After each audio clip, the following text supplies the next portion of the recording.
दिल्ली से chief heart surgeon है doctor Anshuman, बहुत बहुत स्वागत है आपका रिपब्लिक भारत पर। एक सवाल सबसे पहले जो मैं आपसे पूछना चाहता हूं, हार्ट अटैक के केसेस इतने ज्यादा सामने क्यों आ रहे हैं, कार्डियक अरेस्ट के केसेस इतने ज्यादा सामने क्यों आ रहे हैं? क्योंकि लोग कोरोना नेगेटिव होने के बाद भी हार्ट अटैक के शिकार हो रहे हैं। आज भी मैंने एक दो खबर सुनी है जिसमें कई लोगों की हार्ट अटैक से जान चली गई इस पेंडेमिक के सिचुएशन में। डॉक्टर अंशुमान जी, विवेक, आपने जो बात कही, लगभग एक सवा साल से चैनलों के माध्यम से, सोशल मीडिया के माध्यम से बार बार मैं एक ही बात आगाह कर रहा हूं, पैनिक ना करें, पैनिक ना करें। लेकिन देखिए, कहना बहुत आसान है, करना बहुत मुश्किल होता है। पैनिक ना करें करने का ये मतलब है कि इंडिया में आज 33% पॉपुलेशन डायबिटिक हो चुका है और इम्पेंडिंग हार्ट की प्रॉब्लम कई लोगों में रहती है। जैसे ही कोरोना संक्रमित होते हैं, बेशक एसिम्प्टोमेटिक हो या माइल्ड सिम्टम हो, वो इतना ज्यादा पैनिक में चले जाते हैं कि या तो उनका बीपी बढ़ता है या हार्ट अटैक आता है। कुछ केसेस जरूर डायरेक्टली देखे गए हैं, जो रिसर्च अभी चल रहा है उसपे, माइक्रो एंजियोपैथी मतलब वेस्कुलाइटिस, ब्लड वेसल्स के अंदर इन्फ्लेमेशन होना और क्लॉट बनना, उसके कारण हार्ट अटैक के केसेस क्या हो रहे हैं, इस पे रिसर्च चल रहा है। डायरेक्टली कोरिलेशन अभी तक नहीं आया है, लेकिन संभावना जरूर जताई जा रही है। लेकिन उससे ज्यादा जो उम्मीद मुझे जो लग रही है, हाइपरटेंशन, डायबिटिक और इम्पेंडिंग जिसमें हार्ट तकलीफ रह रही है, वो पैनिक स्थिति में चले जा रहे हैं। इसलिए आप कुछ बदल नहीं सकते हैं, आप कम से कम एक काम कर सकते हैं, अपना मेंटल नर्वस ब्रेकडाउन मत होने दीजिए, शांत रहिए। जो व्यवस्था है उसमें ही हम लोग इससे लड़के निकलेंगे। अगर कोरोना संक्रमित हो भी तो एक दूसरे की सहायता करके हम निकल सकते हैं। देखिए, ये बीमारी बहुत तेजी से फैल रही है और इसका संक्रमण दर भी काफी ज्यादा है डॉक्टर अंशुमान।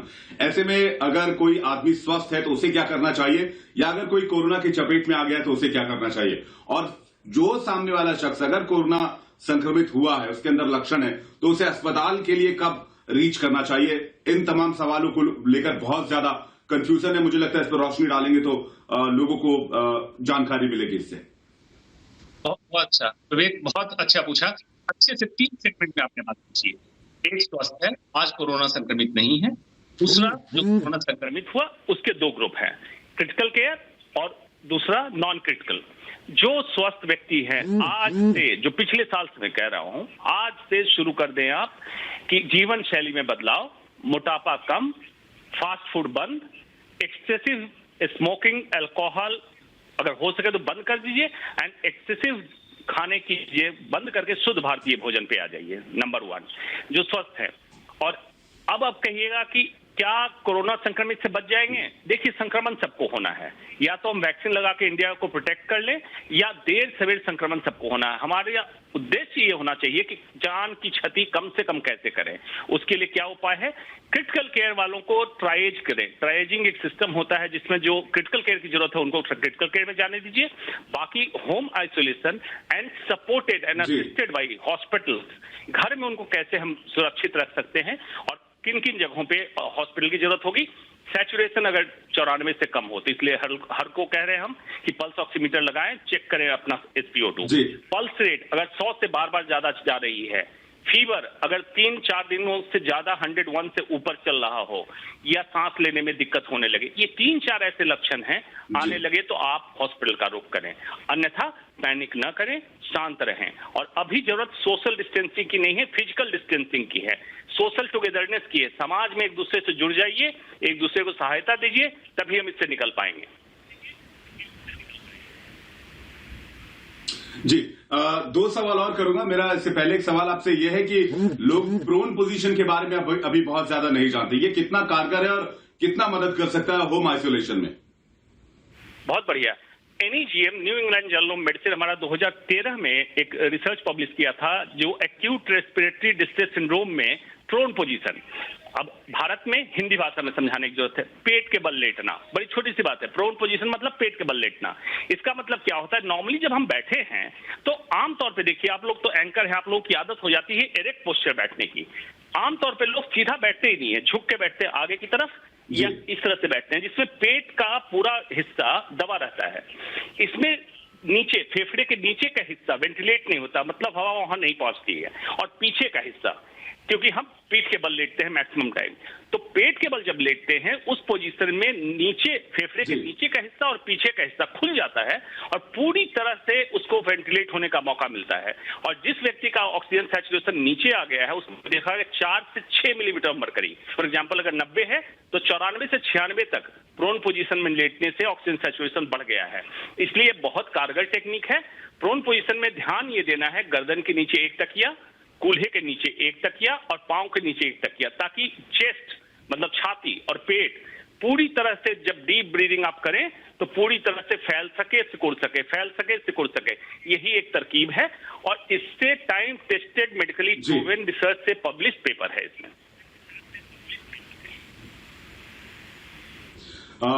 शुक्रिया अंशुमान। एक सवाल और मैं आपसे पूछना चाहूंगा कि डॉक्टर कि ये दूसरा संक्रमण इतनी तेजी से क्यों फैल रहा है भारत में और इतने ज्यादा लोग शिकार क्यों रहे हैं, इतनी ज्यादा संख्या में केसेस क्यों आ रहे हैं, चूक कहां हो रही है हम लोगों से?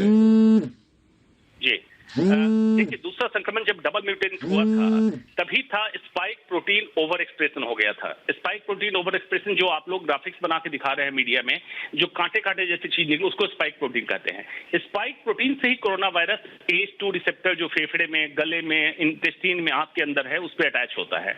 तो कम इस ACE रिसेप्टर भी मिले तो ये कोरोना वायरस अटैच भी ज्यादा होता था, प्लस इन्फेक्टिविटी रेट एक व्यक्ति से दूसरे व्यक्ति में जाने की क्षमता भी बढ़ गई थी, इसीलिए तेजी से फैलने लगा। नंबर 1। नंबर 2, हम लोग कोरोना फटीग में चले गए। मतलब हिंदुस्तानी लोग बार बार करते करते कोरोना फटीग में चले गए कि कितने दिन तक मास्क ये कह रहे हैं, बार बार ये कह रहे हैं। तीसरी जो ऊपर से हुई चुनावी रैली और कुंभ स्नान, लोगों को लगा उसमें कोरोना नहीं फैल रहा है, इसमें फैल रहा है, जबकि सच्चाई ये थी जहां भी भीड़ होगी कोरोना फैलेगा। ये 3 चीजें ऐसी बनी जिसके कारण ये इतनी तेजी से फैला है इस बार। जी डॉक्टर अंशुमान, एक लास्ट सवाल आपसे पूछना चाहेंगे। कोरोना से रिकवरी के बाद वीकनेस एक बहुत बड़ी प्रॉब्लम आ रही है लोगों को, और दूसरा खांसी बहुत लंबे समय तक चल रहा है। इसके लिए कोई घरेलू नुस्खा बताना चाहेंगे? देखिए, मैं मॉडर्न मेडिसिन का डॉक्टर हूं, लेकिन सच बताऊं हमारा आयुर्वेद बहुत पुख्ता साइंस है, साइंटिफिक है, लेकिन आयुर्वेद कभी मत समझिएगा नीली पीली बॉटल में बंद है। आयुर्वेद के वैद्यों से जो मेरा डिस्कशन हुआ, उन्होंने जो चीजें बताई है मैं पब्लिक तक पहुंचाना चाहता हूं। डिग्रीधारी क्वालिफाइड आयुर्वेद के वैद्य से जब बात हुई, उन्होंने कहा मुलेठी की लकड़ी जैसी चीज होती है, उसको अगर तोड़ के मुंह में रखें तो खांसी में काफी आराम मिल रहा है। और सीतोपलादी चूर्ण एक आयुर्वेद में है, ये आयुर्वेद के वैद्य ने मुझे बताया। जितने मेरे जानकार को हुआ उनमें वीकनेस में, जो कोरोना से रिकवरी के बाद थकान में और खांसी में काफी फायदा मिला है। इसलिए मैं मानता हूं उनके साइंस में, आयुर्वेद में बिल्कुल एस्टैब्लिश्ड मेथड है। हमारे मेडिकल साइंस में इस तरह की कोई चीज नहीं है जो पूरे थकान को पूरी तरह से और बहुत जल्दी रिकवर करा दे। बहुत बहुत शुक्रिया डॉक्टर अंशुमान। मुझे लगता है इस बातचीत से लोगों को बहुत सारी जानकारी मिली होगी और लोग बहुत हद तक इस केस को समझने में कामयाब हुए होंगे। आपका बहुत बहुत शुक्रिया, आपने कीमती वक्त निकाला। हालांकि डॉक्टर्स 3-3, 4-4 शिफ्ट में अभी काम करें, फिर भी आप अपना कीमती वक्त लेकर यहां पर आए, लोगों के बीच आपने जानकारी दी। बहुत बहुत शुक्रिया। एक ब्रेक के लिए रुक गए, ब्रेक के बाद आपको दिखाएंगे खान मार्केट ऑक्सीजन